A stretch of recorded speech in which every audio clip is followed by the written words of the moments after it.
শুভ সকাল, কেমন আছেন সবাই? আশা করি ভালো আছেন। আপনাদের সকলকে জানাচ্ছি আরেকটি নতুন ভিডিওতে অনেক অনেক শুভেচ্ছা। আশা করছি আপনাদের সকলের দিনকাল খুব ভালো কাটতেছে। ঈদ অনেক ভালো কাটাইছেন। ঈদের ছুটি কাটিয়ে আমরা সবাই যার যার বাসায় ফিরে আসছি। যারা শহরে থাকে তারা শহরে ফিরে আসছি। সত্যি কথা বলতে কি জানেন? এই যে ছুটি পড়ে না স্কুলে, এতে কিন্তু অনেক বেশি সুবিধা হয়। মানে আমরা অনেক তাড়াতাড়ি গ্রামে যেতে পারি। মানে বাবার বাড়ি যাই, আমি শ্বশুর বাড়ি যাই। এরকম আরকি দেখা যায়, ছুটি না পেলে তো যাওয়া হয় না। স্কুল তো আর এমনিতেই বন্ধ দেওয়া যায় না। কিন্তু স্কুল যদি বন্ধ দেয় তাহলে কিন্তু নিজেদের জন্য অনেক বেশি আরাম হয়। তো রান্নাবান্না শুরু করলাম। আজকে রান্না করব মসুর ডাল। গরমকাল তো একটু বেশি গরম পড়তেছে ইদানিং। কয়েকদিন যাবত আর বৃষ্টির দেখা পাচ্ছি না। তো ভাবলাম একটু পাতলা করে মসুর ডাল খাবো লেবু দিয়ে, তাহলে খেলে কিন্তু শান্তি লাগে। মসুর ডাল দেখা যায় ২-১ দিন পর পরই আমি রান্না করি। আমরা সবাই খেতে খুব পছন্দ করি। আর তার সাথে করব হচ্ছে ডিমের তরকারি। অনেকদিন যাবৎ ডিমের তরকারি খাচ্ছি না। আজকে হঠাৎ করে মন চাইলো ডিমের তরকারি খাই। এর জন্য শুরু করলাম রান্না। শান বিশ্বাস, গুড মর্নিং। এইদিকে দেখো, আমি কি বললাম? আমি কি বলছি? আমি কি বলছি সেটা বলো। আজকে তোমাদের স্কুল খোলা। হে, 7:30 বেজে গেছে। তাড়াতাড়ি যা, ব্রাশ কর, সময় তো নেই। তবু নিয়ে যে কি যন্ত্রণা। ওর যা, ব্রাশ কর। 15 দিন পরে স্কুল খুলছে, নাচতে নাচতে স্কুলে যাবে। তা না, ঘুমে থেকে উঠতে 3 ঘন্টা লাগে। আমি 6:45 থেকে ডাক শুরু করছি, 7:30 বাজে। এটা কোনো কথা? এতক্ষণ সময় লাগে মানুষের ঘুম থেকে উঠতে? স্কুলে তো একটা টাইম থাকে নাকি বল? টাইম থাকে না একটা স্কুলের? এই তুই এদিকে তাকা। ওই কি তোর যে বিনারি রয়েছে, তাদের উঠে বিনারি খা। গরম টরম করছি, যা ওঠ। সকালবেলা ব্রেকফাস্ট বিনারি দিয়ে।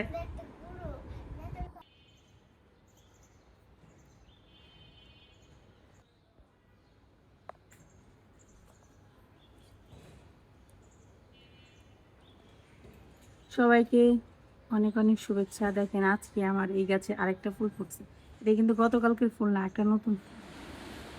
কালারটা দেখলেই শান্তি লাগে।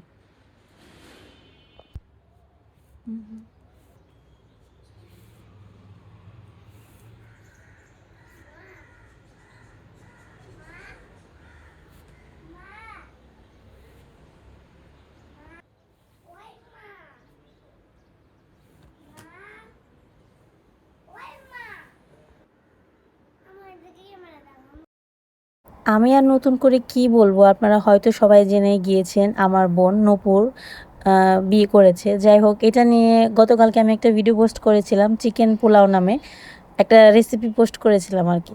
তো ওইটা কিন্তু বিয়ে উপলক্ষে খাইনি, ওটা আমি নর্মালি খেয়েছিলাম। কিন্তু ও তো ভিডিওটা পোস্ট করেছে, দেখা গেছে যে আমার চিকেন পোলাওয়ের সাথে ওর ভিডিওটার সাথে আর কি ম্যাচিং হয়ে গেছে। তো আপনারা অনেকেই আমাকে প্রশ্ন করেছেন যে আমি কেন ওর বিয়েতে ছিলাম না, অথবা ও যে বিয়ে করলো আমি কেন সেটা আগে জানালাম না। তো আসলে এই ব্যাপারে আমি কি বলবো, যার বিয়ে সেই ঠিক মতো জানে কি বলবে না বলবে।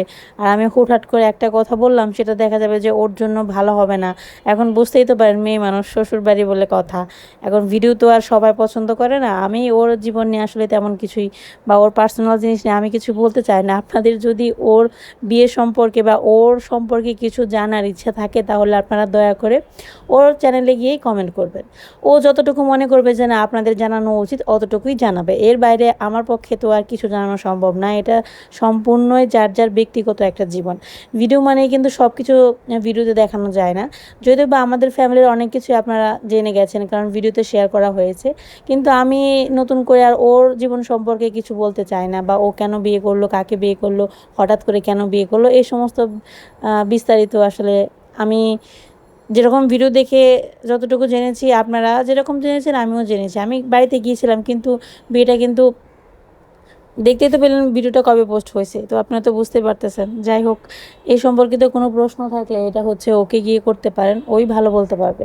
কারণ ওর জীবন, ও যেটা বলবে সেটাই ঠিক। আমি এখান থেকে বসে কি বলবো, সেটা ওর জন্য ভালো নাও হতে পারে। তো আসলে কি, সবার জীবন নিয়ে টানাটানি না করাটাই বেটার। আপনাদের যতটুকু দেখাবে ওইটুকু নিয়ে আপনারা সন্তুষ্ট থাকেন। কারণ আমরা সবাই চাই নূপুর ভালো থাকুক, ওর একটা বিয়ে হোক, এটা কিন্তু আমরা সবাই চেয়েছিলাম। তো অনেক দিন পর অনেক কষ্ট করে, যাই হোক, যেটাই হয়েছে হয়তো ভগবান যা করে ভালোর জন্যই করে, সবাই তো আমরা এটাই জানি। তো ভগবান যেহেতু কিছু করেছে, অবশ্যই তার পেছনে বড় একটা ভালো দিক বা ভালো কিছু আছে, আশা করি। তো ভগবান ওকে ভালো রাখুক। তো অনেক দিন পর ওর সিঁথিতে সিঁদুর দেখলাম, হাতে শাঁখা দেখেছি। সত্যি কথা বলতে আমি জানি না আপনারা বিশ্বাস করবেন কি না, আমি অনেক খুশি হয়েছি। আমি কেন, আমি জানি আপনারা আমার থেকে অনেক বেশি খুশি হয়েছেন।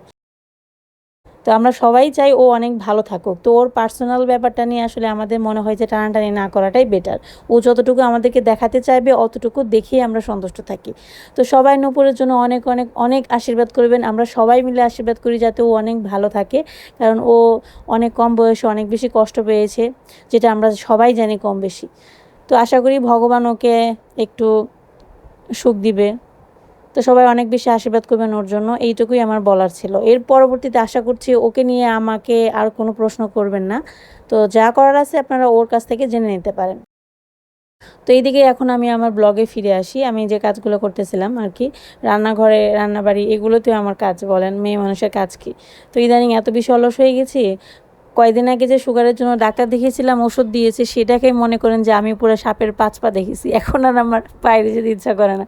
এখন বাইরের দিকে তাকালেই মনে পড়ে, ওরে বাবা কি রোদ, কি গরম, শীতকাল আসুক তারপর ঘন ঘন বাইরে যাব, এইরকম একটা ব্যাপার। তো রান্না বান্না করব, কী কী রান্না করব সেটা হয়তো অলরেডি বলে দিয়েছি। আর আজকে একটা মজার রান্না করব, সেটা হচ্ছে শুটকির তরকারি মিষ্টি কুমড়ার ডোগা দিয়ে।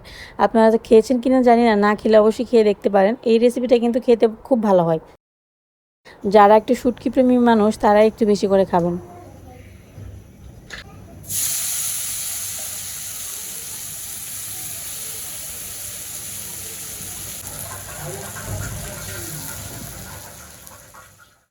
তো চলেন রেসিপিটা শুরু করি। তো প্রথমে তেল দিয়েছি, তেলের মধ্যে দিলাম শুটকি। এই শুটকিটা হচ্ছে পাঁচমিশালি শুটকি। এই মাছটার নাম আসলে ঠিক আমি জানি না, শুধু জানি এটা শুটকি মাছ।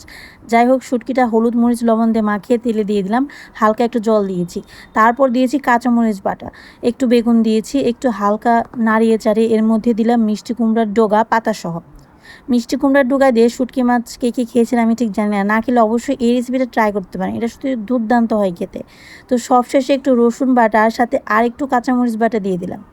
শুটকি মাছ যেটা রান্না করতে গেলে কাঁচামরিচ বাটা বা ঝালের পরিমাণ একটু বেশি দেবেন। যারা ঝাল খেতে নাও পারেন তাও আমি বলবো যে শুটকি মাছ রান্না করলে অবশ্যই ঝাল একটু বেশি দেবেন। আর আমরা যারা শুটকি প্রেমী মানুষ, আমি তো ভালোবাসি, এখন আপনারা বাসেন কিনা জানি না, এই রেসিপি খেলে আমার মনে হয় ভালোবেসে যাবেন আর কি। তো যাই হোক, একটু বেশি বেশি ঝাল করেই খেতে হয়, নাহলে শুটকি মাছের তরকারি না মুখে রুচে না, বুঝেছেন? তো সবাই এই রেসিপিটা ট্রাই করে দেখবেন। তো এই তো আমার রান্না কিন্তু হয়ে গেছে। এর মধ্যে একটু রসুন আর হচ্ছে কাঁচামরিচ একসাথে বেটে দিয়ে দিয়েছি, ব্যাস নামিয়ে ফেললাম। মিষ্টি কুমড়ার ডোগা একটু সবুজ সবুজ না থাকলে দেখতে যেমন ভালো লাগে না, সব কিছুর ক্ষেত্রে সৌন্দর্যটাই কিন্তু খুব গুরুত্বপূর্ণ।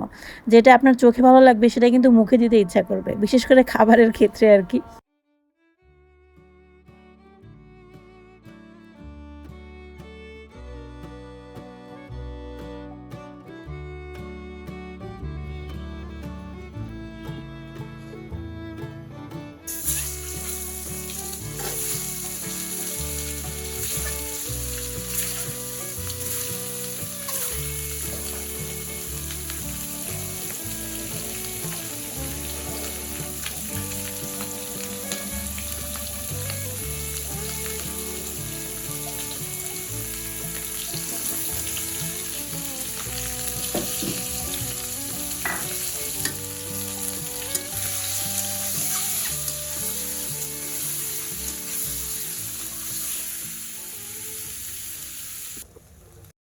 জানি আমি আপনাদের মনে একটা প্রশ্ন অবশ্যই আসছে, এই দেখলাম সিদ্ধ ডিম দিয়ে ভাজি করলাম মানে তরকারি রান্না করব, আবার দেখি এখানে ডিমের অমলেট করতেছি। এখানেই তো ব্যাপার হয়েছে কি, ঘটনাটা একটু খুলেই বলি। সকালবেলা ভাবছিলাম আজকে দুপুরবেলা ডিম সেদ্ধ করে তরকারি রান্না করব, তাহলে আর সকালবেলা ডিম সেদ্ধ খাবো না। কিন্তু যেই বর মহাশয় বাসায় আসলো, এসে বলতেছে ডিম কই। আমি ভাবলাম যে না, আজকে যেহেতু দুপুরবেলা ডিম খাবো তাই আর সকালে খাবো না। সে বলতেছে তাতে কি হয়েছে, দুপুরেরটা দুপুরে সকালেরটা সকালে, এখনকারটা এখনই লাগবে। তারপর আর কি 2টা ডিম মিসিং হয়ে গেল। এখন ভাবলাম 2টা ডিম সেদ্ধ করার চাইতে বরং অমলেট করে এরকম করে কেটে কেটে তরকারি রান্না করি। এইভাবে ডিমের অমলেট করে তরকারি রান্না করলে খেতে কিন্তু বেশ ভালো লাগে, আপনারা ট্রাই করে দেখতে পারেন। রেসিপিগুলো সবসময় বলি যে খেয়ে দেখবেন, চাই না আপনারা খান কি না, না খেলে তার বুঝতে পারবেন না। তবে হ্যাঁ, আমি নর্মালি যে রেসিপি সবসময় খেয়ে থাকি ওইগুলো সম্পর্কে আপনাদেরকে বৃত্তান্ত একটু বলি, বা এটা খেয়ে দেখতে পারেন, এইটা ভালো বেশি। এটা যেটা আমার মুখে মনে হয় যে না এটা ভালো, সেটাই আপনাদেরকে বলি আর কি। তো এখানে তেল দিলাম, জিরে দিলাম, এখন হচ্ছে ডিমের ঝোল রান্না করব। আজকে ছোট ছোট আলু সেদ্ধ করে নিয়েছি, সেদ্ধ আলু দিয়েই রান্না করব। আজকে একটু অন্যরকম করেই করব, ভাবলাম সেদ্ধ আলু দিয়ে যেহেতু করব একটু মশলাপাতি দিয়ে। বাচ্চাদের জন্য কি হয় বলেন তো, একটু মাংসের মতো ঘ্রাণ আসলে না ওরা মনে করে যে মাংসই খাচ্ছে। বিশেষ করে আমার মেয়েকে পটানোর সবথেকে বুদ্ধিমান কাজ হচ্ছে এই যে পেঁয়াজ রসুন আদা বাটা, মানে মাংসের মশলা দিয়ে মাছের তরকারি রান্না করলে বা ডিমের তরকারি রান্না করলে, যাই রান্না করি না কেন সেটা সে খেয়ে বলবে বাহ আজকে তো পুরো মাংস ফেল। কিন্তু যদি এই রান্নাটাই আমি এইভাবে না করে নর্মালি জিরে গুঁড়া বা অন্য কিছু দিয়ে করি, সেইটা আর তার মুখে রোচে না। এর জন্য আমি একটু বুদ্ধি খাটিয়ে মাঝে মাঝে করি, কারণ ওর জন্য আলাদা করে আরেকটা পদ রান্না করা এক গরমের মধ্যে তো আর সেটা হবে না। এর জন্য ভাবি যে এই একটার মধ্যেই কীভাবে বাচ্চাদেরকেও সন্তুষ্ট রাখা যায়। তো আলুটাকে মশলা দিয়ে কষিয়ে জল দিয়ে দিয়েছিলাম, যেহেতু সেদ্ধ করা আলু তাই খুব একটা টাইম লাগবে না তরকারিটা হতে। এখানে এখন সেদ্ধ করা ডিমটা দিয়ে দিলাম, আর সবশেষে হচ্ছে একটু জিরে আর ধনিয়া ভেজে তারপর হচ্ছে বেটে রেখেছিলাম, ওইটাই হচ্ছে সবশেষে দিব। এ হচ্ছে আমার আজকে স্পেশাল মাংস ফেল ডিমের তরকারি। এই তো এখন নামিয়ে ফেললাম, জাস্ট দেখেন কালারটা দুর্দান্ত হয়েছে। গরম তরকারি তো এর জন্য দেখতে হলুদ লাগছে, যখন ঠান্ডা হয়ে যাবে না এরপরেও আপনাদেরকে দেখাবো, দেখবেন তখন আরও বেশি সুন্দর লাগবে। তখন আপনাদেরও মন চাইবে যে এরকম ডিমের তরকারি রান্না করে আমিও ভাত দিয়ে খাই। একটু মজা করে বললাম আর কি। ভিডিওতে ভয়েস দিতে দিতে খুঁজে পায় না কি বলবো, এটা কিন্তু খুবই কঠিন একটা ব্যাপার। যারা ব্লগার বা ভিডিও নিয়ে কাজ করে বা ভিডিওতে ভয়েস দেয় তারাই একমাত্র জানে ভিডিও বানানোর পর আরেকটা পার্ট হচ্ছে ভয়েস দেওয়া। তো এইটা ঠিক করা খুবই কঠিন। আপনি কি বলবেন, যে রান্না সম্পর্কে বলবেন সেই রান্না সম্পর্কে কিছুক্ষণ বললেন, তারপরে পড়তে দেখা যায় আরেকটা সিন আসে, তখন কি বলবেন, এভাবে করতে করতে মাথা পুরো গুলিয়ে যায় আর কি। তো তারপর দেখলাম বর মহাশয় বাইরে থেকে নিয়ে আসছে লিচু। তো এখানে 50টার মতো আছে। তো আমাদের ঢাকাতে হচ্ছে 350 করে, মানে 100 পিস লিচুর দাম 350 টাকা। লিচুগুলো খেতে খুবই ভালো ছিল, অনেক মিষ্টি, অনেক রসালো।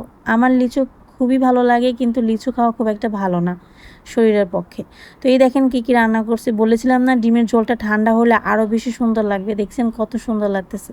তো আজকে রান্না করছি শুটকির তরকারি, ডিমের তরকারি, ডাল। তো ভালো থাকবেন সবাই, ধন্যবাদ সবাইকে।